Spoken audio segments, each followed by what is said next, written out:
Eh bien, c'est parti, je crois. Mais écoutez, bonjour à tous. Bienvenue avec nous. Je vous ai mis une petite musique d'ambiance pour cette fin de matinée. On va passer une petite heure ensemble pour parler de marketing et pour parler de à quoi ressemblera après cette période un petit peu mouvementée et même beaucoup mouvementée que nous venons de traverser et que nous sommes encore en train de traverser pour un petit moment, sur le rôle et sur l'impact des marketeurs. Est-ce que ça va changer quelque chose, ce confinement? Est-ce que des tendances vont se confirmer? Et, euh, et on va en parler avec de nombreux invités que je me fais un plaisir d'accueillir et de saluer.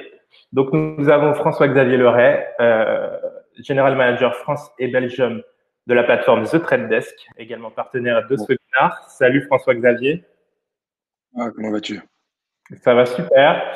On a également Sébastien Emerio, un peu le monsieur stratégie d'Avas Media. Bonjour Sébastien. Bonjour. Qui est avec, d'ailleurs je pense en direct de Puto, Faiza Rabat, la patronne des études chez Avas Media. Bonjour à tous. On a également du côté des marques, évidemment, on ne peut pas parler des marketeurs sans leur donner la parole et leur demander ce qu'ils en pensent. Donc, nous avons Amélie Poisson, la directrice marketing client et marque La Redoute. Bonjour Amélie. Bonjour Thomas, bonjour à tous. Et nous avons également du côté du groupe La Poste, la directrice marketing de Colissimo, Martine Varieras. Bonjour Martine. J'ai pas de micro. Bonjour et bonjour à tous. Super, salut Martine. Eh bien, écoutez, on va commencer direct. On va se plonger dans le bain. On va pas plus attendre parce que moi, ce que je dis, on s'en fout un petit peu. Mais par contre, ce que disent les intervenants, on a envie de les entendre très rapidement. On va passer une première partie consacrée aux tendances du marché avec Faiza Rabat et Sébastien Emerio et François-Xavier Leray qui nous éclairera sur les angles un peu plus numériques, disons. Est-ce que demain sera meilleur qu'aujourd'hui? Grande question. Sébastien, Faiza, je ne vous ai pas invité pour hier à ce webinaire parce que Avas Media a sorti il y a quelques semaines maintenant son bilan et perspective, son gros bouquin annuel qui est cette année dédié à la frugalité. Voilà, on le voit, le marketing frugal. Très rapidement, pour parler un peu de ce que vous développez dans cette étude, pour vous, elle ressemblera à quoi l'époque de demain? Et qu'est-ce que c'est finalement cette ère de la frugalité qui peut-être nous attend? Faiza, peut-être?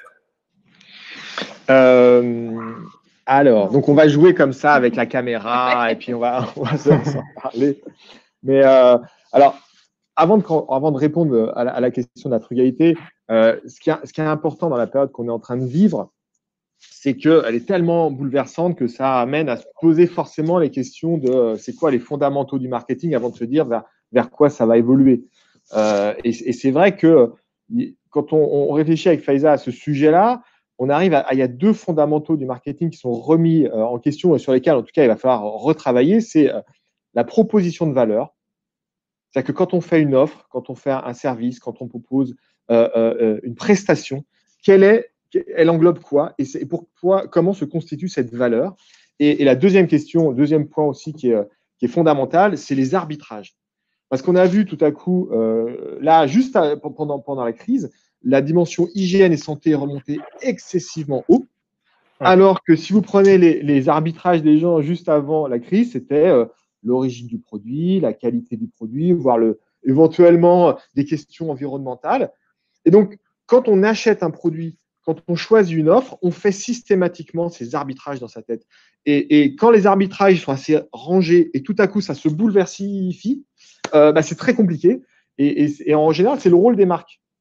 C'est-à-dire que les marques, parce qu'elles créent un univers, parce qu'elles ont des logos, parce qu'elles ont une histoire, permettent aux gens justement de faciliter ces arbitrages. Je vais prendre ce produit dans tel rayon parce que je sais qu'il est de qualité, qu'il est bien, j'ai confiance. Et ça me facilite la vie. Si tout à coup, je dois tout réfléchir pour retrouver un truc, c'est compliqué, donc je me pose des questions. Et c'est ça ce qui va être une des grandes questions. Et c'est ça qui est intéressant parce que ça va rebattre les cartes. Tous les marketeurs peuvent se dire qu'aujourd'hui, ils ont la possibilité de repartir sur de nouvelles propositions de valeur, de nouveaux arbitrages et donc possibilité de prendre des parts de marché à leurs petits concurrents, quoi. Donc, pour vous, Sébastien, ou Faiza d'ailleurs, vous répondez comme vous voulez, il y a vraiment cette période-là du confinement, elle a créé des nouvelles attentes, ça se confirme. Ah bah, en tout cas, à très court terme, a été identifiée l'attente de l'hygiène et qu'on a tous connu, hein, l'hygiène, de la propreté, de la sécurité. Et puis, on voit dans la réflexion, on a analysé, nous, un petit peu tous les articles qui avaient été écrits sur le monde d'après, le monde de demain. Donc, on a collecté 140 articles dont on a fait une analyse sémantique pour voir ce qui en ressortait. Et il y a une attente pour un nouveau modèle de société, il y a une attente pour de la relocalisation, il y a une attente pour un partage des richesses différents. Donc, des choses qui sont importantes d'un point de vue sociétal et des choses qui forcément aussi sont importantes d'un point de vue marketing. Après, Faiza, peut-être… Oui, pour te compléter, en effet, Sébastien, donc toi, tu parlais d'arbitrage. Pour moi, je dirais même plus, c'est gérer des tensions entre je veux consommer responsable, etc., mais je veux continuer à me faire plaisir. Donc, sachant que voilà, cette gestion des tensions ne va pas sans aussi le pouvoir d'achat qui sera toujours, on parlait des préoccupations comme l'environnement, la santé, mais le pouvoir d'achat restera aussi très structurant et restera la boussole pour un bon nombre de consommateurs, un bon nombre de Français. Donc, ça veut dire, nous, dans le cadre du marketing frugal, où on parle du consommer moins mais mieux, le mieux devra être accessible, en tout cas, pour les consommateurs. Parce que, voilà, le but, c'est quand même d'évangéliser aussi le plus grand nombre et d'entraîner le maximum dans une consommation responsable dans l'intérêt général. Après, on évoquait les fondamentaux aussi du marketing. Et dans les fondamentaux, il y a les cibles, les cibles marketing. Aujourd'hui, voilà, il faut considérer aussi le consommateur dans sa pluralité. À la fois, c'est un acheteur, c'est un consommateur, mais c'est aussi un citoyen qui a des engagements, etc., des attentions portées, à la diversité, à la mixité femmes-hommes, à l'environnement, etc. Donc voilà, maintenant, il faut le prendre vraiment dans sa globalité. Et du coup, adapter les produits, les messages publicitaires pour le prendre en compte dans sa globalité. Sur le digital, François-Xavier, est-ce que vous, les agences ou directement les marques avec lesquelles vous travaillez, vous parlent de ces changements-là? Est-ce qu'ils ont des attentes différentes? Est-ce qu'ils attendent autre chose de vous par rapport justement aux nouvelles attentes consommateurs? Tout à fait. Je pense que la crise qu'on est en train de vivre et qu'on a vécu ces derniers mois a clairement redistribué les cartes dans la relation annonceur-consommateur, mais également dans le paysage média. On a vu une accélération des phénomènes et de la digitalisation des médias qu'on avait déjà constaté auparavant. Cette accélération, elle s'est traduite par des changements de consommation média avec l'essor de plateformes VOD telles que Netflix ou même Disney+, qui très intelligemment a programmé son lancement. Enfin, j'imagine que c'était planifié depuis un certain temps, mais un heureux concours de circonstances. Et on voit également effectivement que pour les marques, et Sébastien et Faiza le disaient tout à l'heure, il y a un véritable enjeu aujourd'hui de se rapprocher des consommateurs qui attendent plus que simplement un message promotionnel de la part des annonceurs. Et ça, je pense qu'effectivement, le digital va le permettre, de par son agilité, de par l'utilisation de la donnée, qui va pouvoir permettre justement aux annonceurs de pouvoir se rapprocher et de gagner en agilité auprès de leurs audiences.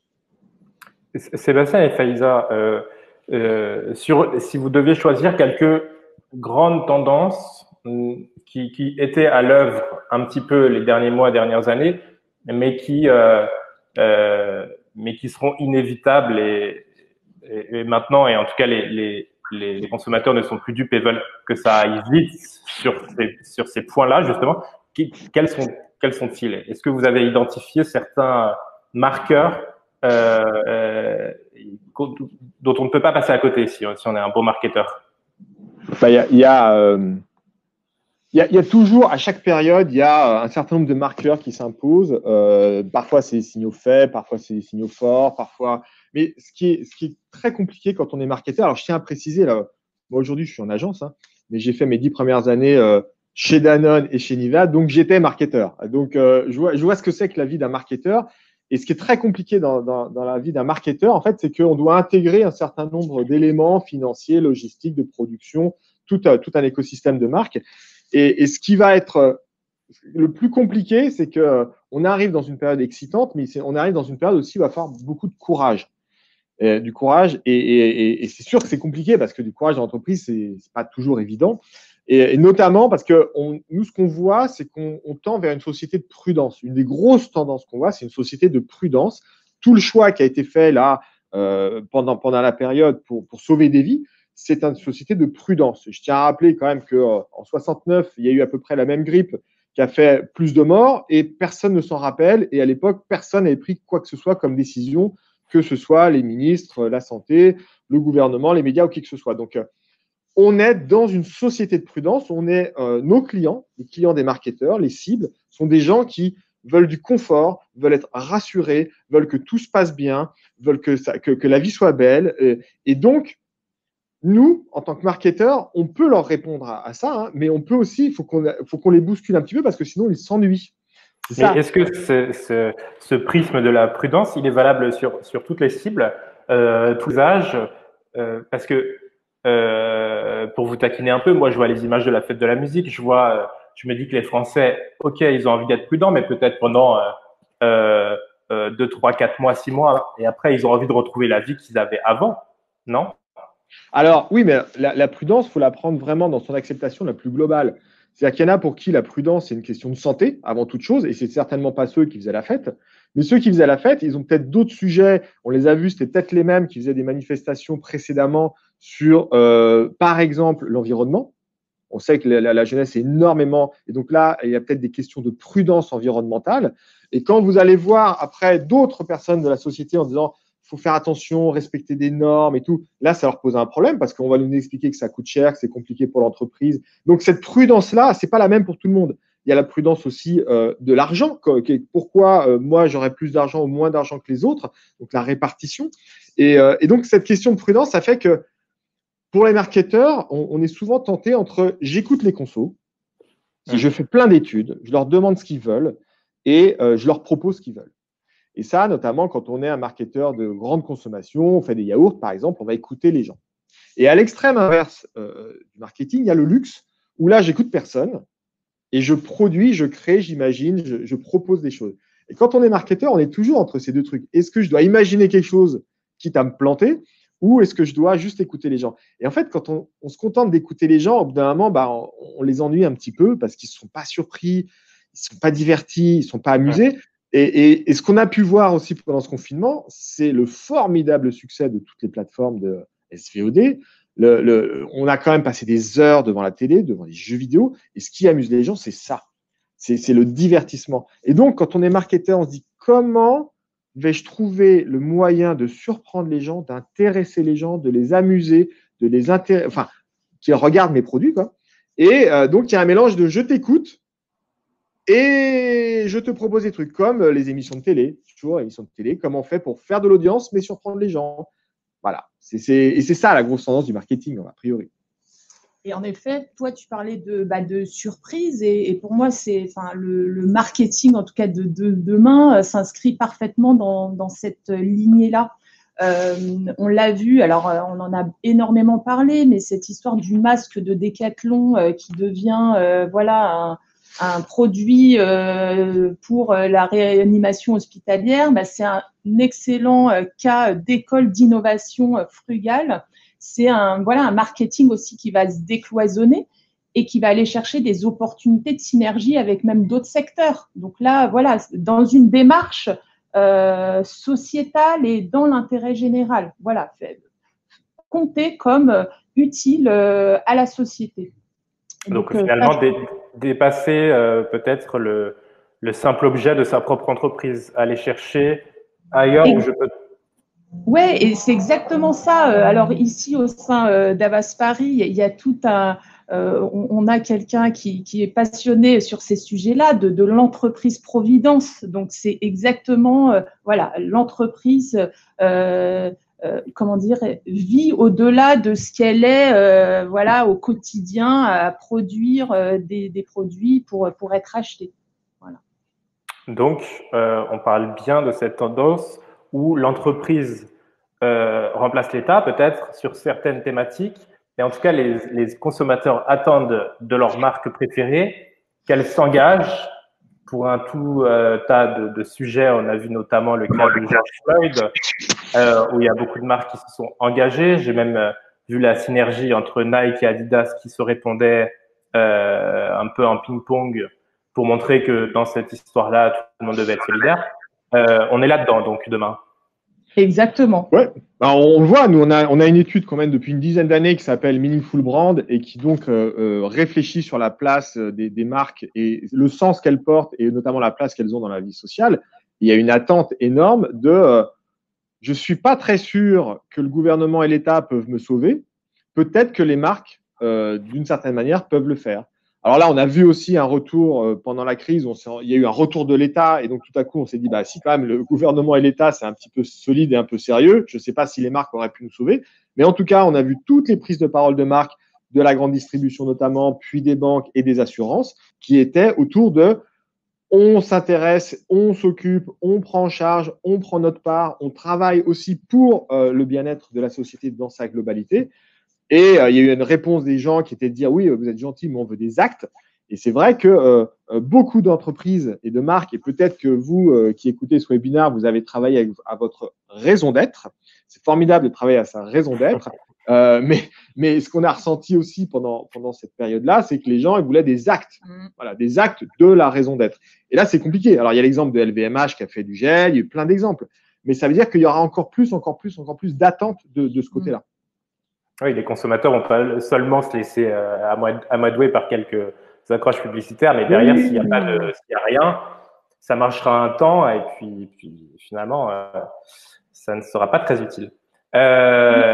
Excuse-moi, je te coupe pour compléter parce que là, on parlait de plus de business model, on va dire des marques. Après, c'est regarder aussi les tendances des marchés aussi qui émergent. Et le marché du reconditionnement, nous, on en parle dans le cadre de notre présentation sur le marketing frugal, est hyper intéressant parce que en fait, ça existait plus ou moins, mais dans l'ombre, aujourd'hui, ça devient un vrai marché, back market, que tout le monde connaît maintenant, a encore levé pendant le confinement 110 millions d'euros, je crois. Donc, c'est aussi ces tendances-là qu'il faut surveiller dans des nouveaux marchés, finalement, qui émergent. Voilà. François-Xavier, pour revenir sur le côté digital de tout ça, est-ce que demain, le digital, dans ces nouvelles tendances qui émergent, en tout cas qui se renforcent, va devenir encore plus omniprésent? Comment est-ce qu'on adresse ces nouvelles tendances finalement à travers l'outil digital? Je pense que les différents canaux digitaux deviennent de toute façon un vecteur, prioritaire pour les annonceurs, pour les marques, pour communiquer auprès de leurs audiences. D'autre part, on voit des canaux traditionnels tels que par exemple les chaînes de télévision comme TF1 qui se digitalisent de plus en plus et qui essayent justement d'adopter les codes du digital pour gagner en agilité, et permettre à leurs annonceurs de pouvoir adresser leurs audiences de façon très rapide. Donc oui, moi je pense que le digital sera omniprésent et deviendra le vecteur principal pour les annonceurs, pour les marques, afin de pouvoir communiquer auprès de leurs audiences. L'environnement, les contextes changent extrêmement vite. Les modes de fonctionnement des médias traditionnels sont parfois peu agiles et ne permettent pas aux marques de s'adapter au contexte dans lequel elles évoluent. Je prendrai un exemple très simple. Les marques qui avaient pris les engagements auprès des chaînes de télévision au moment où elles ont réservé leurs emplacements publicitaires se sont retrouvées finalement bloquées et ont dû négocier avec les chaînes de télé pour pouvoir potentiellement mettre en pause, stopper leur vague ou leur campagne publicitaire parce que le contexte et la copie prévue n'étaient pas forcément en phase avec la situation du moment. Ce qu'offre le digital, clairement, c'est une agilité, une capacité à pouvoir activer, désactiver les canaux en fonction du contexte, pouvoir modifier très rapidement également les messages publicitaires et également pouvoir communiquer au plus près finalement avec ses audiences, puisqu'on est dans une relation quasiment, dans le cas du mobile par exemple, one-to-one, où on va pouvoir communiquer sur finalement le device le plus intime de l'audience, puisque c'est celui qui est là dans sa poche, dans sa main toute la journée. Et je pense que ça deviendra du coup un vecteur essentiel de ce changement de paradigme.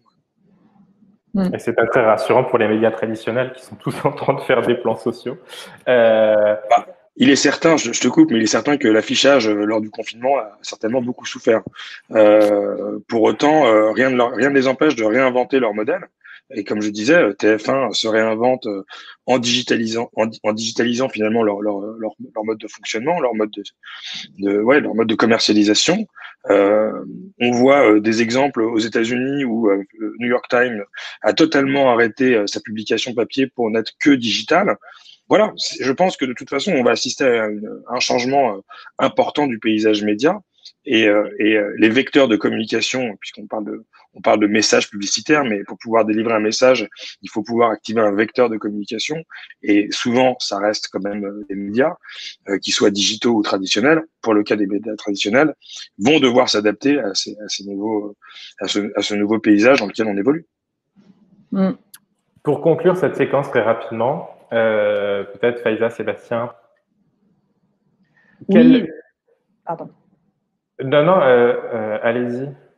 Non, c'est juste pour compléter, en effet, François-Xavier, que je suis tout à fait sur cette digitalisation des médias, et notamment des médias traditionnels. Donc, on va y venir, voilà, doucement mais sûrement. Il existe déjà du programmatique, voilà, en télé.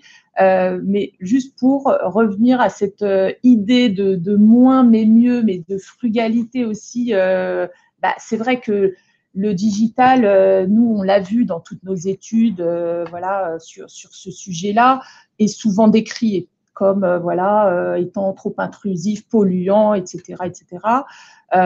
Et justement, je trouve que les opportunités qui vont s'offrir, notamment, vous le savez, on va arriver vers un monde sans cookies. Voilà, avec la suppression des cookies third party de Google.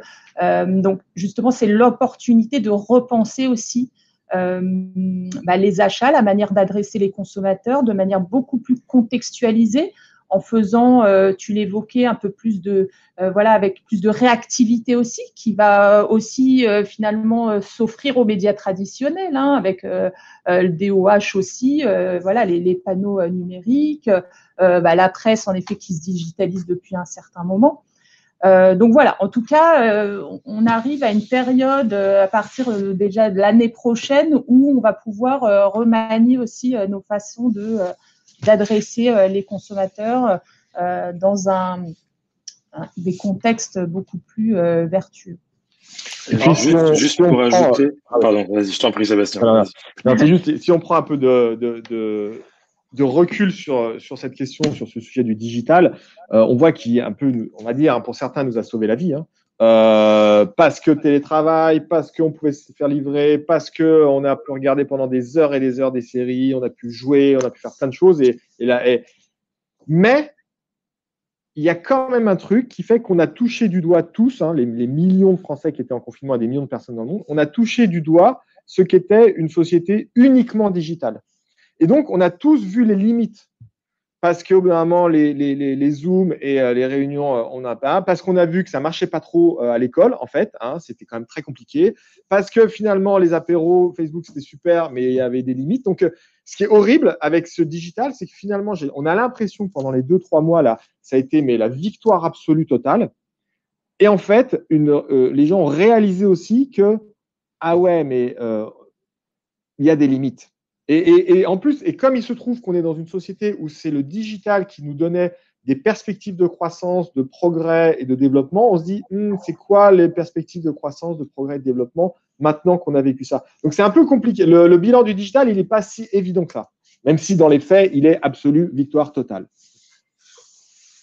Tu voulais ajouter quelque chose, François-Xavier?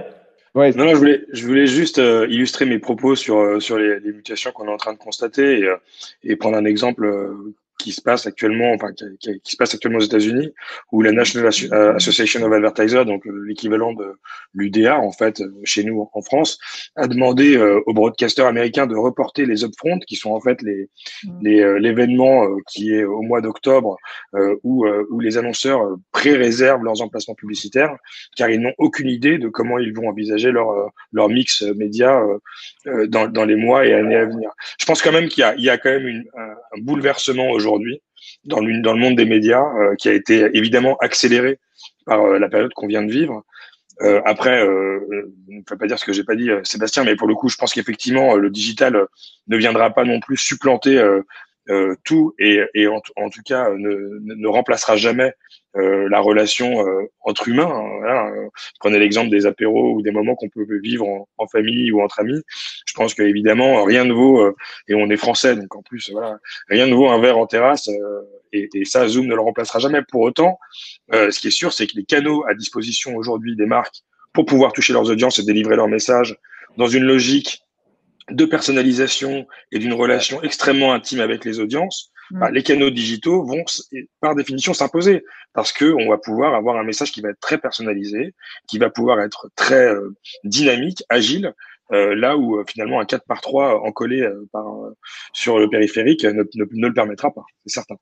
Et d'ailleurs, ouais, on va passer à la séquence suivante, Faiza, parce qu'on n'a pas du tout. Non, on voulait dire quelque chose. Mais non, on a juste posé une question aux gens là pendant la crise, juste à la fin du confinement, on a posé une question aux gens. Est-ce que vous auriez préféré un immense virus informatique qui bloque tout l'internet ou le Covid?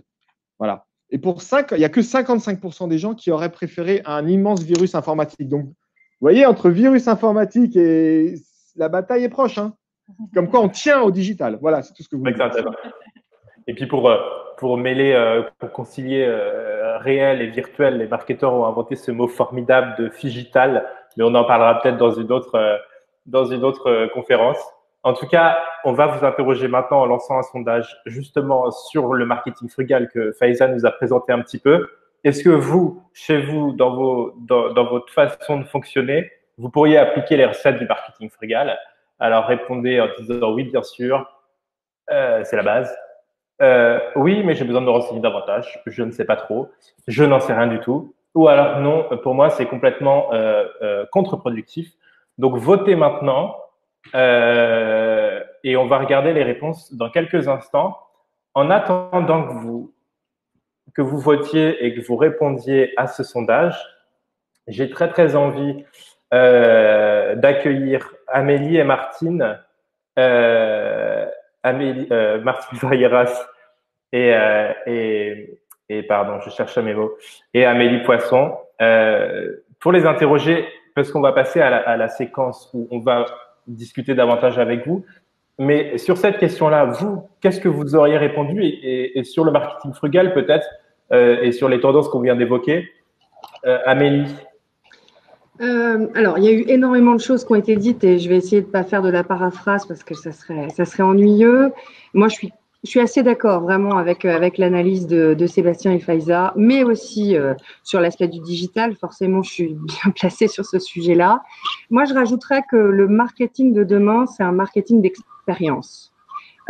Et donc, le sujet n'est pas que l'émission d'un message, aussi sophistiqué soit-il en termes de digitalisation, de personnalisation. C'est vrai que nos métiers deviennent un vrai champ d'expertise. Hein. Il y a énormément d'expertise dans le métier du marketing, alors que quand moi j'ai commencé, alors peut-être avec François-Xavier, il y a maintenant longtemps, c'était plutôt des métiers de généralistes. Donc, il y a cette notion aujourd'hui de compréhension d'un écosystème qui est extrêmement complexe. Et je souscris vraiment à la dialectique entre l'émission, surprendre, mais aussi l'écoute. Et du coup, l'enjeu, pour moi, c'est avant tout de l'expérience et de l'émotion, mais on y reviendra peut-être après. Martine, qu'est-ce que vous en pensez? Vous voteriez quoi? Sur la question, là, j'ai répondu la première question. Moi, je pense qu'il y a, par rapport à la crise qu'on vient de traverser, en fait, il y a eu deux phénomènes, deux conséquences. Il y a eu une accélération forte de tendances qui préexistaient déjà, parce que quand on parle de responsabilité, de local, de boucle courte, de frugalité, de simplicité, même de télétravail, quand on parle aussi du marché du recyclé aussi, de la réutilisation, tout ça, c'est des tendances qui existaient et qui se sont développées. Et la deuxième conséquence, ça a été une adaptation, et c'est notamment tout ce qui est prudence, gestes barrières et santé. Et ça, ce deuxième élément, ce qu'il va falloir voir, c'est comment il va perdurer. Effectivement, on voit maintenant quand on se balade dans la rue, les gens sont en terrasse, la fête de la musique, c'était juste incroyable. Donc, s'il n'y a pas de nouvel épisode, qu'est-ce qui va rester de ça? Je sais pas bien. Par contre, ce qui est sûr, c'est sur les éléments de fond qu'on avait déjà, dont on a parlé beaucoup ensemble tout à l'heure. Je pense qu'il y a eu une accélération. Alors, c'est monté très fort. Nous, dans le monde du e-commerce, on a vu une explosion de nos ventes après des premières semaines où ça a été un peu compliqué. Ça a explosé. Donc, tout ce qui est digitalisation a effectivement été extrêmement accéléré. La question est de savoir à quel niveau ça va se stabiliser et quelle est la hauteur de la marche qu'on a franchie. Merci Martine. On va maintenant regarder les résultats de notre sondage pour savoir un petit peu. Alors, 36% ont voté oui, 23% pardon, ont voté oui, mais j'ai besoin de me renseigner davantage. 8% ont voté oui, bien sûr, c'est la base. 7%, je n'en sais rien du tout, et seulement 1% ont voté non. Donc, on voit que c'est quelque chose de partagé, ce dont on vient de parler. On va passer à la nouvelle séquence, puisque vous êtes là. On va s'intéresser, on a parlé des tendances, c'est très bien, c'est très joli, mais dans la vraie vie des marketeurs, comment est-ce que ça se concrétise et comment est-ce qu'on applique ça au quotidien, ou en tout cas on tente de l'appliquer. On va en parler avec Amélie Poisson, directrice marketing de La Redoute, Martine Varieras, directrice marketing de Colissimo, et toujours avec François Xavier sur les aspects digitaux, n'est-ce pas? J'ai une première question pour Amélie. Sur La Redoute, on va peut-être voir une image, a récemment publié sa nouvelle campagne publicitaire avec un film réalisé par Géraldine Nakache. Très beau film qui met au centre, je crois, si j'ai bien compris le message, la famille et l'authenticité autour de cette famille. Pourquoi avoir choisi ce claim-là? Quelle stratégie vous avez derrière? Et on va déjà commencer par ces deux questions-là. Écoute, en fait, on a travaillé sur notre raison d'être. La nôtre, c'est embellir la vie des familles. Voilà. La Redoute est aux côtés des familles et des Français depuis des générations. Hein. C'est une marque qui est aimée par les Français et c'est une marque générationnelle. Et on a vu, et je souscris complètement aux propos de Martine sur l'accélération en fait qu'a eu le Covid.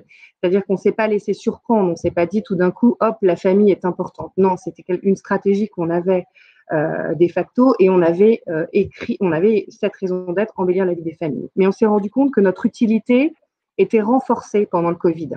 Alors, on avait travaillé sur cette plateforme de marque et sur ce film avant. On l'a pas sorti, on l'a pas tourné du tout pendant le Covid, puisque l'enjeu c'était pour nous de réactiver la part de cœur. Je pense que le marketing aujourd'hui, on oscille toujours entre évidemment tout ce qui est data, qui est très important, et le digital et cette expertise, mais il y a aussi une part d'émotion, une part d'irrationnel, quelque chose pour toucher les gens, et ça nous paraissait important. Pas simplement que les gens se disent La Redoute en tant que e-commerçant français est en vie, mais La Redoute me touche en tant qu'individu. Et donc, on avait préparé, on a filmé ce film début mars, et c'est pour ça qu'on a choisi une copie assez longue avec Géraldine Nakache, assez cinématographique. Et pendant le Covid, on s'est dit, mais finalement, on a recruté énormément de familles, on a vendu beaucoup d'habillements pour enfants, de produits pour la maison, etc. Donc, de choses qui correspondaient à la vie des familles. Et on s'est dit, c'est le moment de le sortir parce que c'est encore plus vrai qu'avant le Covid sur le fait de dire que La Redoute avait un rôle dans les grands moments de vie de la famille. Donc là, c'est une histoire de je divorce, je me réaménage, il y a une grossesse, etc. Donc l'emménagement, la grossesse, l'arrivée d'un enfant, mais aussi sa relation avec un adolescent. Alors justement, c'est un film que vous avez pensé, une stratégie que vous avez pensée avant le confinement. Ouais.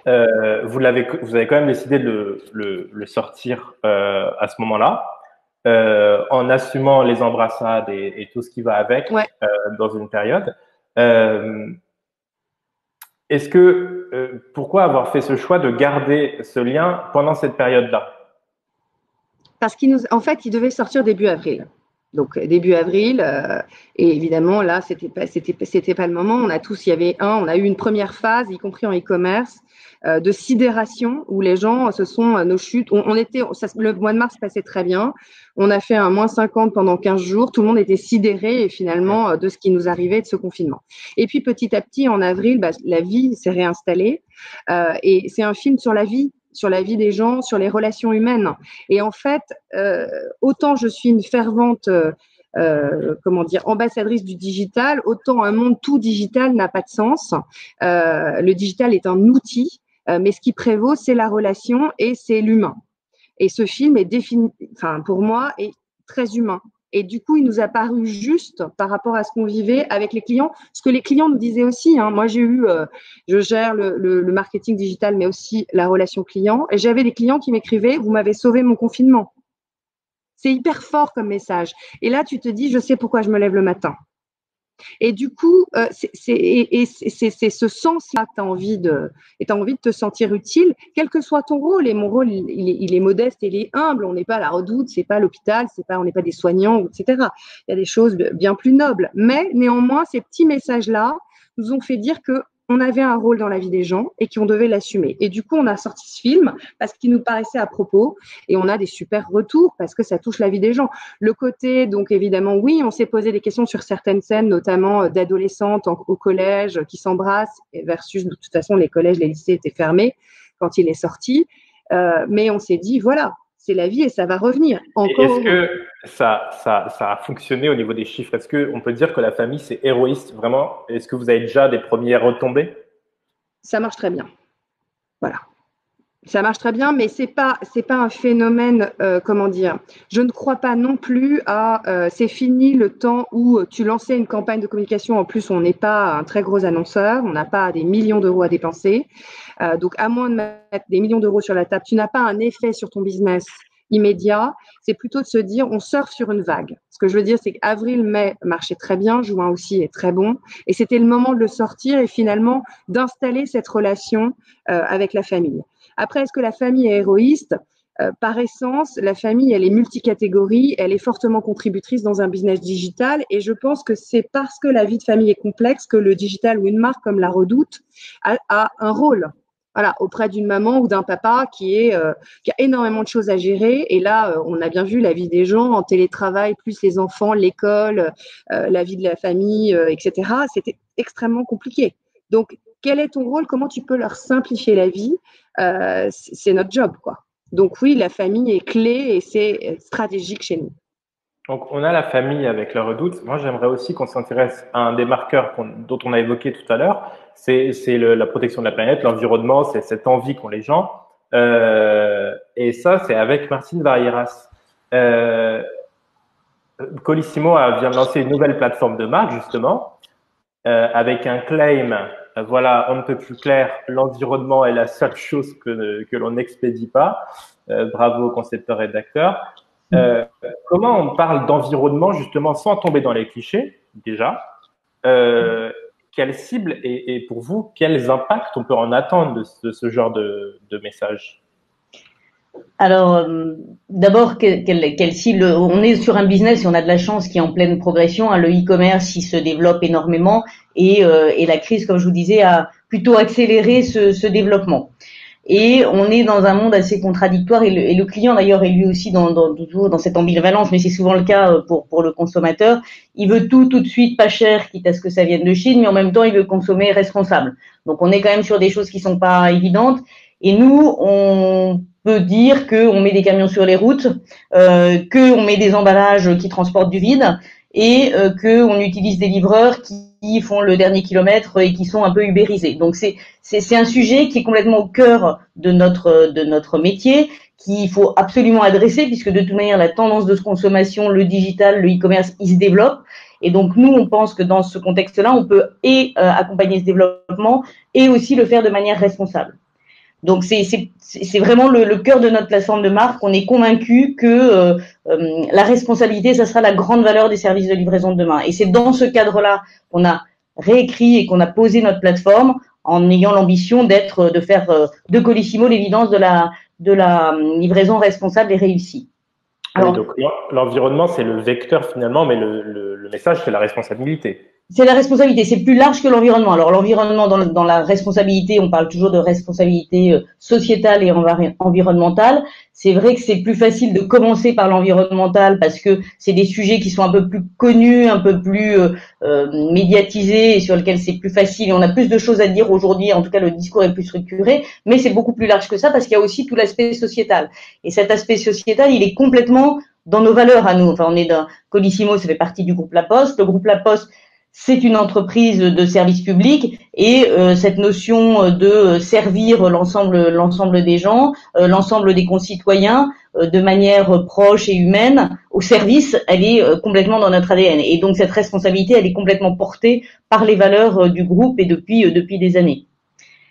Quel média on peut, et là je vais interroger à la fois vous Martine, mais aussi juste avant, quand vous disiez comment oui. on peut communiquer, on communique. En fait, ce qu'il faut savoir, c'est que nous, on le fait depuis longtemps, et comment on peut communiquer de manière crédible et comment on peut le faire, c'est parce qu'on est sincère et parce que c'est pas quelque chose qu'on fait parce que c'est la mode, c'est parce que c'est quelque chose qu'on fait depuis fort longtemps. Comme je vous disais, on est issu du service public, donc les valeurs sociétales, elles sont ancrées dans nos gènes. Et les sujets environnementaux, on les a abordés depuis de nombreuses années, puisque toutes nos livraisons sont neutres en carbone depuis 2012. Et ça, quand on le dit, les gens disent mais comment vous faites avec tous les camions que vous mettez sur les routes? C'est difficile. Et aujourd'hui, les consommateurs et les citoyens sont prêts à entendre ce genre de discours et ils sont en recherche d'informations. Donc on a un vrai rôle pédagogique à jouer par rapport à ça. C'est-à-dire qu'ils vont moins être peut-être suspicieux. Et vont attendre des informations et si elles sont bonnes, vont davantage vous croire peut-être. Moins suspicieux, je sais pas, ils sont suspicieux, en tout cas ils attendent des preuves et comment communiquer, il faut être sincère, il faut être assez humble parce qu'on fait des choses mais on n'a jamais fait assez donc l'histoire elle se continue sans cesse donc il y a des choses qu'on fait bien, il y a des choses sur lesquelles il faut encore s'améliorer donc il faut avoir le juste ton par rapport à ça et dire ce qu'on fait et avoir de l'expertise sur nos sujets. Donc nous, nos sujets, c'est vraiment le transport, la livraison responsable, ce qui n'empêche pas de travailler aussi sur d'autres sujets qui sont plus génériques, hein, tout ce qui est en interne, la diversité, la formation des collaborateurs, mais ça c'est plus générique. Par contre, en termes de communication, c'est bien de travailler et de communiquer sur les aspérités, ce qui touche le client et ce qu'il voit. À la fois Amélie et Martine sur les deux sujets forts que vous portez en ce moment, sur quels médias on peut les adresser de façon le plus efficace? Est-ce qu'il y a des médias que vous privilégiez? Et on a également le digital, on en parlera dans un instant, mais en tout cas le traditionnel. Et est-ce que, et question subsidiaire, est-ce qu'il ne faut pas aussi, quand on porte des messages aussi forts, faire attention aux médias qu'on utilise? Je pense au DDoH qui n'a pas encore répondu à tous les critères environnementaux puisqu'il y a des panneaux qui restent allumés longtemps. Donc, quand un message est affiché dans ce genre de choses, est-ce que c'est pas contradictoire? Donc, voilà, je voulais avoir votre avis là-dessus, peut-être Amélie. Alors, en fait, moi, mon premier média, c'est mon audience. Hein. La Redoute, on a de la chance d'avoir une audience de 9 millions de visiteurs par mois. Donc, c'est beaucoup plus que de nombreux médias digitaux. Et le point, c'est la consistance du message. En fait, l'environnement est extrêmement complexe avec une émission de messages. Le cerveau ne peut plus tout entendre. Donc, quand on lance une plateforme comme ça de marque, on a fait le choix d'aller sur M6 en télé parce que le propos s'y prêtait. C'était pas la télé pour la télé. C'est-à-dire que si vous avez un film publicitaire qui est un peu cinématographique et que vous voulez susciter de l'émotion, évidemment que la télé aujourd'hui est encore un média qui fonctionne. Et on n'aurait pas pu s'en passer et ça aurait été dommage avec une telle copie de la mettre uniquement en digital. C'est un débat qu'on a eu, hein, parce que nous, évidemment, l'enjeu, c'est la mesure de l'audience et de ce que ça rapporte. C'est devenu extrêmement héroïste quand vous travaillez avec tous les acteurs digitaux. Vous êtes un peu complètement enfermé là-dedans et ah oui, c'est bien, tu vas mettre ton film en télé, mais ça va te rapporter quoi? Et c'est très difficile encore aujourd'hui, malgré tous les outils et ce que peut vous vendre tout un tas d'études, etc., le lien reste complexe. Donc, il y a une conviction à un moment donné de se dire, j'y vais quand même, j'investis dans ma marque et ce ne sera pas héroïste. Après, l'enjeu n'est pas, c'est surtout de la consistance sur tous les médias. Alors, votre own média, et puis ensuite sur le digital, que tout soit aligné. Mais avec, comme quand on est une plateforme comme La Redoute, avec autant de catégories de produits, autant de cibles et autant de campagnes, c'est pas si simple à orchestrer. Voilà. Donc, on a une communication avant tout digitale, mais de temps en temps, il faut faire le choix d'aller dans les médias traditionnels. Et après, sur ta remarque sur quel média serait plus responsable d'un point de vue environnemental, je pense, je ne sais pas si c'est le DOH qui est le plus. Le digital coûte très très cher à la planète quand même. Hein. Alors, c'est vrai, je crois que Faiza veut réagir. Oui, absolument. Justement, Amélie, tu m'offres une transition parce qu'en fait, nous, on a questionné les Français à travers un rapide sondage sur leur perception quant à la pollution, des médias. Et en effet, l'affichage sortait en tête. Suivi d'un blog de médias digitaux, mais juste pour dire, c'est vrai que le média affichage a beaucoup de presse en sa défaveur aussi, des tribunes de députés, etc., qui veulent interdire les panneaux numériques, etc., même s'il y a des initiatives pour en faire des outils qui renouvellent, ou qui chargent la batterie de votre voiture électrique ou qui utilisent l'énergie solaire. Enfin bref, il y a des choses qui se développent, dans cette lignée-là. Mais juste pour revenir aussi aux vecteurs médias pour porter les messages. En effet, il y a de nombreuses initiatives qui se mettent en place par les chaînes, les radios, etc., la presse, autour des problématiques environnementales notamment. Donc, c'est un label France TV Nature de France Télévisions, c'est des semaines green chez M6, des émissions de radio, etc. Et donc, ce qui est important, c'est en effet, et c'est bien parce que finalement, tout le monde doit agir à chaque maillon de la chaîne, de l'annonceur, en passant par l'agence média. Et nous, je vous donne un exemple très concret. On a lancé Avas Impact Carbone, qui est un calculateur de l'empreinte carbone des campagnes plurimédia de nos clients. Voilà. Et après, bout de la chaîne, ce sont les médias qui doivent aussi être vecteurs, mais aussi être acteurs de la transformation. Oui, je pense qu'on aura compris. Le marketeur doit aussi être installé dans une posture qui est en adéquation avec son message. Je pense que c'est ce que vous avez essayé d'expliquer. Martine, sur la question du média, est-ce que vous avez cette réflexion chez vous et évidemment la question de la responsabilité écologique du média lui-même. Quand on a une campagne comme vous sur l'environnement, est-ce que ça vous pose aussi question sur votre rôle en tant que marketeur?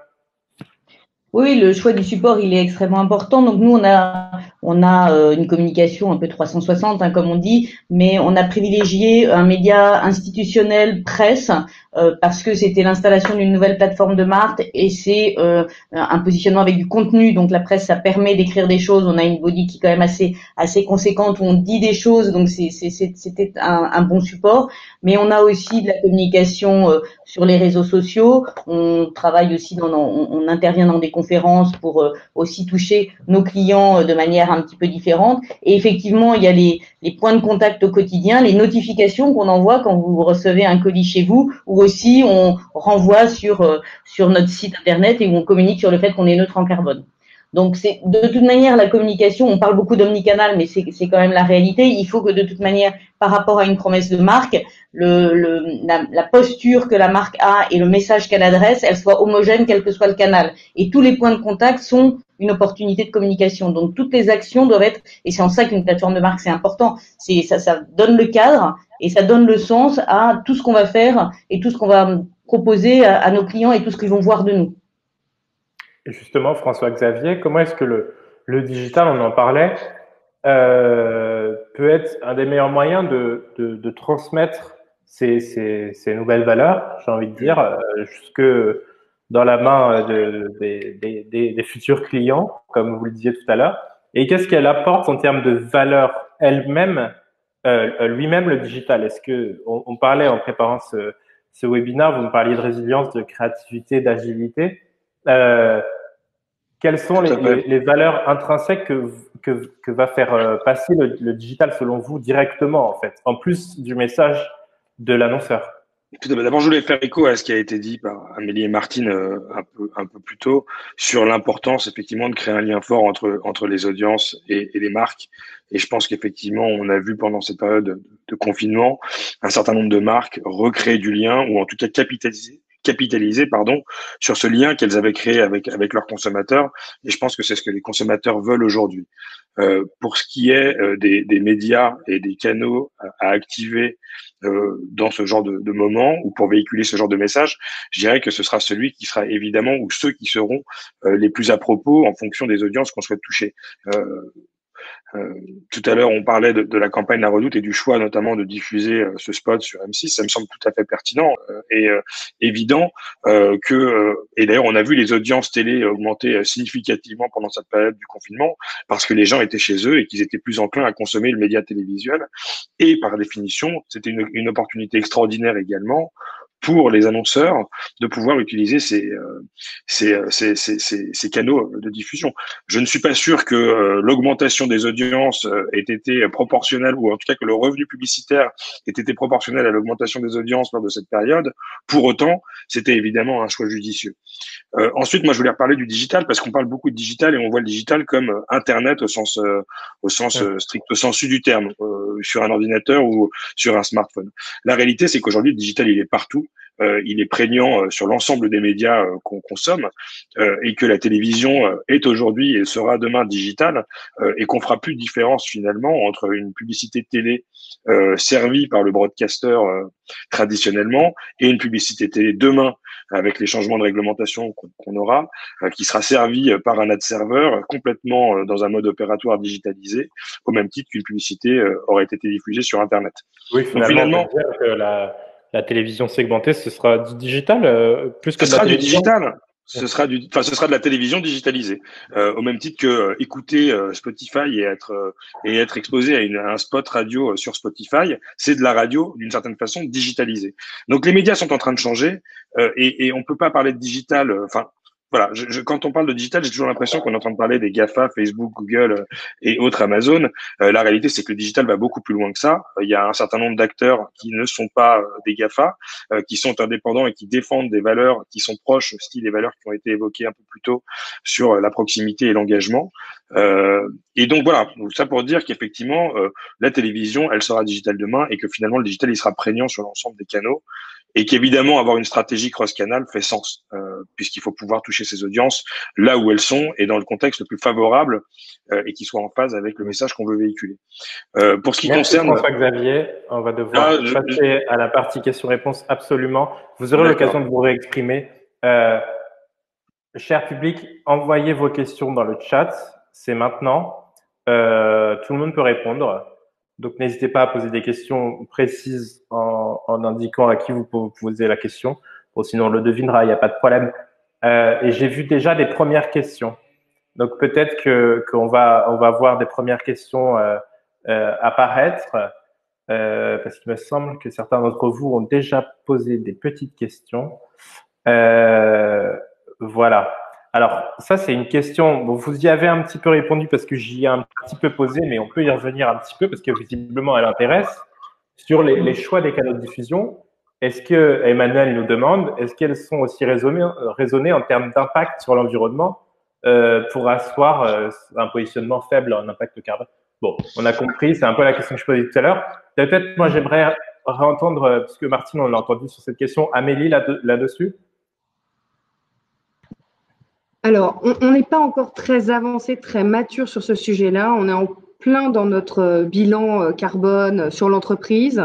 Je ne suis pas sûre que nous concernant, ce soit sur les aspects publicitaires que le bilan carbone soit le plus complexe. On n'est pas non plus un très gros annonceur. Donc, peut-être ça viendra. Aujourd'hui, c'est pas encore quelque chose qu'on fait. On est en train de regarder le bilan carbone des produits, du transport, de la production et de la logistique. Donc, on a évidemment des gros sujets là-dessus. Sur l'aspect diffusion média, c'est pas encore dans le radar. Nous, on a fait des études au niveau du groupe sur ces sujets-là, parce que le papier, le courrier, c'est quand même un sujet qui nous apporte beaucoup. Et en fait, il y a des bilans qui ont été faits et sur effectivement des bilans carbone. Et effectivement, comme vous disiez, tout ce qui est digital, c'est pas neutre, c'est pas parce que c'est pas physique, on le touche pas, que ça ne consomme pas un peu de notre planète. Et après, c'est aussi quel est le bon canal par rapport à ce qu'on veut faire passer, par rapport au message et par rapport à l'attention. L'attention n'est pas la même quand on reçoit un courrier ou quand on voit quelque chose sur son smartphone. Donc, je sais pas s'il y a, et c'est tout le rôle pédagogique des marques et de l'ensemble des acteurs à avoir. Il n'y a pas forcément, ça sera pas un choix absolu, c'est le bon choix au bon moment et avoir de la pédagogie. Et moi, je crois vraiment fortement au rôle pédagogique des marques pour dire, vous faites en toute conscience et vous savez ce que vous utilisez. Et après, il y a quand même plusieurs paramètres à prendre en compte. Et ce phénomène d'attention, il est aussi très important. Et le papier est très différent de ce qu'on peut avoir en écran. Et donc, je dis pas que l'un est mieux que l'autre. Je dis qu'en fonction des messages et en fonction de l'environnement, c'est 360 et c'est la totalité des outils qui sont utiles à utiliser. Et je pense qu'il ne faut pas oublier la consommation média de sa cible. C'est-à-dire que pour la Redoute, on a des cibles très différentes, même en termes d'âge. Et les effectivement, il ne faut jamais oublier c'est hyper important. Voilà. Mais on va passer à la question suivante de Romain, que je trouve très, très intéressante sur le digital. Et peut-être pour Sébastien. Donc peut-être Martine ou Amélie, une des deux, peut se retirer en termes de caméra. Sur le digital, Romain nous demande, pensez-vous que l'épidémie Covid-19 va durablement modifier le comportement des marketeurs et des consommateurs? C'est intéressant. Alors, ce qui est sûr, c'est que dès le début, on a regardé un peu ce qui se passait en Chine, parce qu'ils avaient quelques semaines d'avance. Et on a constaté quelque chose qu'on a vu après arriver chez nous, c'est qu'il y a beaucoup de gens qui, pour la première fois, ont acheté en ligne. Pour la première fois, on fait du sport en ligne. Pour la première fois, donc il y a plein de premières fois. Et les premières fois, déjà c'est marquant, hein, en général, les premières fois. Et en plus, comme là, on était dans une période encore plus marquante, c'est-à-dire que les gens, il y a 15-20% de personnes qui se rappelleront « Ah, c'est la première fois pendant le confinement que j'ai fait ça ». Donc il y a quand même des chances que ça les marque à vie et que si en plus l'expérience était efficace, positive et qu'ils ont apprécié, que ça dure. Donc, mais ça, c'est d'un point de vue consommateur, ça va juste accélérer les tendances. D'un point de vue marketeur, ça pose une autre question, qui est une question de comment je reste en connexion avec tous ces gens, comment je les écoute, comment je comprends ce qui se passe et comment aussi, parce que là, on est en train de dire les marketeurs, ils doivent faire ceci, le marketeur, il doit faire cela et c'est fatigant à la fin tout ce qu'on demande aux marketeurs de faire. Donc, ce qu'on voit aussi qui est intéressant par rapport au digital, c'est que c'est un système de réseau, le digital. C'est-à-dire qu'on n'est pas tout seul. Les gens se sont reliés les uns aux autres, les entreprises se sont reliées les unes aux autres. Et je pense qu'un des enseignements aussi importants pour le marketeur, c'est comment je m'ouvre aussi aux autres. Comment je fais des collaborations avec d'autres marques, avec d'autres distributeurs, avec d'autres secteurs, avec d'autres univers. Parce que c'est aussi ça, comment je régénère ma créativité, ma proposition de valeur, c'est comment je m'ouvre. Et c'est ça aussi le digital, hein, je pense que François-Xavier ne contredira pas sur le sujet, c'est le principe même du réseau, c'est la valeur du nombre de personnes qui sont dans ce réseau-là. Et c'est ça que le marketeur de demain et le marketeur frugal, il joue sur son réseau parce qu'il ne peut pas tout faire. Il ne sait pas tout faire. Donc voilà ce que j'aurais à dire sur la question. Je pense que Romain a une bonne réponse. Laurence nous demande, que pensez-vous des influenceurs? Et je pense que Faiza peut peut-être répondre là-dessus. Et j'imagine que la question subsidiaire autour de ça, c'est qu'est-ce qu'on pense de l'utilisation des outils de l'influence dans cette nouvelle ère finalement et pour porter ces nouvelles tendances. Est-ce que c'est un moyen plus efficace pour transporter ces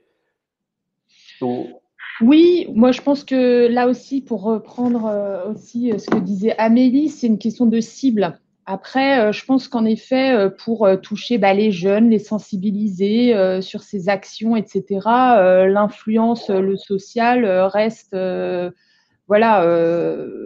rester assez structurant pour toucher cette cible-là. Après, c'est vrai que l'influence et de par le modèle aussi qui a été un peu décrié aussi, il y a eu une passe aussi dans les figures de l'influence où d'ailleurs certaines se sont aussi rebellé hein, par rapport à ça. Enjoy Phoenix a été la première, il me semble. Donc voilà, il y a quand même en tout cas ce vecteur-là. En effet, je pense que c'est pour toucher les jeunes, c'est un très bon vecteur, mais encore une fois, faire attention de qui et comment et pourquoi. Enfin, moi, j'ajouterais, Faiza, si je puis me permettre, parce que c'est un de mes sujets aussi. C'est très intéressant, mais il faut faire attention à avoir des influenceurs qui partagent vos valeurs. Exactement. Il ne faut pas aller chercher des influenceurs pour des influences. C'est pas qu'un enjeu d'audience, c'est un enjeu de valeurs communes et plutôt d'engagement que de taille d'audience. Exactement, c'est exactement ça. C'est aller chercher, voilà, des gens qui sont en raccord avec vos valeurs. Ouais. Et dans ces cas-là, c'est un super outil. Exactement. Question de Mourad très intéressante qui demande comment changer la perception négative de l'aspect intrusif du digital. Peut-être François-Xavier sur cette question-là. Il va gagner la réponse. Voilà, ma vidéo apparaît.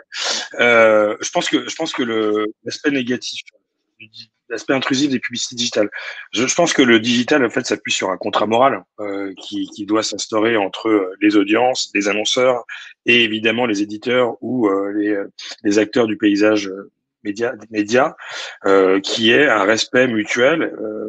Je pense que ce contrat moral, il est que la gratuité de l'Internet est, je dirais, inscrit dans tous les esprits et que peu de gens, voire une infime minorité des audiences seraient prêtes à payer pour accéder au contenu. Le contenu coûte de plus en plus cher. On est de plus en plus exigeant sur la qualité du contenu qu'on consomme sur les médias digitaux. Et par définition, pour pouvoir financer ces contenus et les mettre à disposition des audiences gracieusement, il faut mettre de la publicité. Maintenant, dans quelle mesure, effectivement, cette publicité ne doit pas être intrusive et doit respecter ce contrat moral? Je pense que c'est la responsabilité de chacun des acteurs du marché, aussi bien annonceurs que éditeurs de sites ou réseaux sociaux et autres, que effectivement audience d'accepter ces publicités. Voilà. On parlait de pollution et d'enjeux environnementaux. Je pense que la pollution visuelle publicitaire est un vrai sujet également sur Internet et qu'il est important effectivement de respecter l'intégrité de la marque, évidemment, mais de respecter également l'audience qui est exposée aux messages publicitaires. Le contrat moral que je vais décrire est au centre, à mon avis, de ces enjeux. Voilà, Mourad, pour la réponse. On a Maxence qui demande, et peut-être on va pouvoir avoir Faiza sur cette réponse. Quelle place pour le marketing frugal pour les marques de luxe et l'entertainment? Est-ce qu'ils sont davantage friands de ce genre ou est-ce que c'est plus dur justement pour eux peut-être d'accéder à cette nouvelle tendance, en tout cas de l'utiliser? Non, alors pour le luxe, par exemple, nous, on a vu plein d'exemples et je vais citer l'exemple d'Hermès qui est hyper intéressant parce que cette marque haut de gamme qui a des collections voilà, très classiques, hein, voilà, qui fait ses collections à un certain niveau de prix et qui parallèlement a développé voilà, une collection petite H qui est faite à partir des chutes de cuir, etc., de tissus de la collection, qui ont servi à la collection classique, on va dire. Donc voilà, c'est un peu ce que j'expliquais tout à l'heure, c'est assumer deux niveaux d'offres ou de business. Mais dans ce cas-là, je prolonge la question de Maxence. Comment ne pas, il faut faire attention à ne pas dévaloriser aussi l'image de la première marque? Non, mais après, là, c'est tout. C'est toute la magie du marketing. Hein. Il y a des systèmes où, voilà, il y a des marques filles qui vont se créer. Il n'y aura pas en effet, voilà, il faut que Hermès, telle qu'elle existe, voilà, continue de contenter ses clientes, etc. Après, l'autre marque, donc c'est vraiment une autre marque hein, qui fait partie du groupe, aura sa propre collection avec ses cibles aussi. Donc, c'est vraiment une gestion. Voilà, ça s'intègre comme une gestion de portefeuille de marque classique en fait en marketing, avec en plus un peu plus de sens finalement apporté dans cette nouvelle offre. Et pour rester avec toi, Faiza, une question de Marion. Est-ce que le marketing frugal peut s'appliquer au B2B par exemple? Oui, alors juste pour répondre aussi, parce qu'il y avait l'histoire de l'entertainment dans l'autre question. Très rapidement, parce que… Oui, je suis, hein, Thomas, attention. Donc, sur l'entertainment, non, juste une rapide réponse, hein, c'est que beaucoup d'écotournage aussi se développent. Des sociétés accompagnent les entreprises du monde audiovisuel pour développer Canal+. On a travaillé, en tout cas au niveau du groupe, avec une société qui accompagnait la chaîne dans le développement d'écotournage notamment. Voilà, juste pour répondre. Et peut-être une dernière question pour la gloire. Question de Stéphanie. Et peut-être qu'on va interviewer François-Xavier. Et vous me direz si les autres vous voulez y répondre également. Stéphanie qui demande comment retenir les utilisateurs recrutés pendant le confinement. Qu'est-ce qu'on lui répond à Stéphanie? Je pense que il faut être cohérent et s'inscrire dans la continuité des messages qui ont été véhiculés. Je pense que les consommateurs, comme on le disait tout à l'heure, aussi bien Martine qu'Amélie le soulignait dans leur problématique, est de répondre aux attentes des consommateurs, notamment autour des valeurs de marque et des valeurs, on va dire, de la société actuelle. C'est-à-dire que les consommateurs veulent effectivement s'associer et veulent consommer des produits qui correspondent à ces valeurs, à leurs besoins, à leurs envies. Et je pense qu'effectivement, être pertinent et être dans la continuité des messages qui ont été véhiculés permettra évidemment de renforcer ce lien avec le consommateur qui a été créé lors du confinement potentiellement et de maintenir cette relation forte entre le consommateur et la marque. Après, il y aura évidemment le jeu de la concurrence qui rentrera en jeu. Et pour le coup, il est très difficile, et je pense qu'Amélie, aussi bien que Martine, répondront à cette question beaucoup mieux que moi, de conserver ses clients. C'est un véritable enjeu, évidemment. Eh bien, merci François-Xavier. Peut-être sur cette question-là, Martine ou Amélie. Martine, ton micro. Vous m'entendez là? Oui, pour conserver les clients, il faut avoir une promesse qui soit claire, il faut tenir ses engagements, il faut être cohérent par rapport à ce qu'on fait et ce qu'on propose. Et on revient sur la proposition de valeur qui avait été évoquée en début de webinaire. C'est avoir la bonne proposition de valeur et surtout tenir les engagements. Donc c'est ça qui crée la fidélité avec les clients. Je pense pour finir, en fait, pendant le Covid, on a recruté énormément de clients. Donc, c'est une vraie opportunité. Après, garder un nouveau client, c'est toujours la même problématique, Covid ou pas Covid. Si l'expérience est bonne, s'il est heureux, il va continuer à être là et sinon, il partira. Tout simplement. Merci Amélie, merci Martine. J'ai vu qu'il y avait d'autres questions, mais alors là, on est parti sur le luxe avec Metchoum et on est parti sur la VOD avec Rachel. Je pense que vos questions elles seules pourraient faire l'objet d'un webinaire, donc on va y revenir dans l'avenir, mais pas tout de suite parce que malheureusement on avait dit midi, il est déjà midi 10. On va clore pour que chacun puisse aller déjeuner notamment. Et puis voilà. Donc je voudrais remercier l'ensemble de nos intervenants d'abord. Martine, Amélie, François-Xavier, Faiza et Sébastien, merci vraiment d'avoir accepté votre invitation. Merci à vous, chers participants, d'être venus regarder ce webinaire. J'espère que vous avez appris des choses. C'était vraiment l'objet, l'idée. Peu de choses, mais au moins des choses. On a essayé d'un peu de regarder ce qui se passait derrière dans cette jungle post-Covid. Donc en tout cas, n'hésitez pas à nous suivre parce qu'on va continuer à essayer d'abonder cette réflexion sur tous les supports de CB News. N'hésitez pas à vous procurer d'ailleurs le dernier magazine de CB News sur les Cannes Awards parce qu'il est vraiment top. Il y avait pas les Cannes Lions cette année, mais nous on a décidé dans le magazine d'en faire, quand même d'essayer de récompenser, de montrer les meilleures campagnes au niveau international.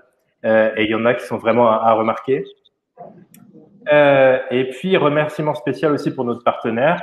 François Xavier, The Trade Desk. Remerciement spécial. C'est assez rare d'avoir un partenaire et je trouve que vous vous insérez assez bien dans ce nouveau mouvement du marketing. Vous êtes un partenaire financier sur ce webinaire, mais vous imposez pas. Et je voulais le souligner. C'est peut-être ça aussi le marketing de demain et ça fait plaisir. Il faudrait que davantage d'annonceurs médias en prennent de la graine, à mon humble avis. Merci beaucoup Thomas et merci pour l'organisation, c'était parfait. Merci. Super, merci tout le monde. Et puis, et je crois que j'ai tout dit. À très bientôt et évidemment, restez prudents. Merci. Merci. Merci, au revoir. Au revoir.